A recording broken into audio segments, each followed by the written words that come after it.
Visų pirma, šitą padangą save patraukia savo kainą, nes jinai pakankamai yra pigi, pagal savo kainos ir kokybės santykius, aš manau, jinai tokia viena iš rimčiausių konkurentų, sakykime, savo grupėm kitom padangom, nes kitos padangos konkurentų, sakykime, gali būti ir brangesnė šiek tiek ir savybės tikrai gali būti prastesnė. Padanga yra gripinė irgi, sakykime, mūsų keliams labai pritaikyta, pakankamai stiprus yra karkasas šoninės padangos. Jinai labai gerai atlaiko mūsų kelio neligumus, ypač kaip pas mus dabar pavasarį labai daug visokių duobių. Kelininkai nespėja sutvarkyti, tai manau, šita padanga būtų labai geras pasirinkimas.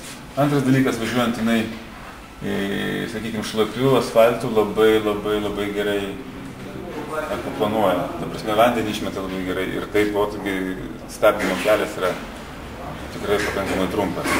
Šita padanga labai darosi nuspėjama ant kelio ir ją labai lengva valdyti. Automobilis labai lengvai valdosi šito produkto.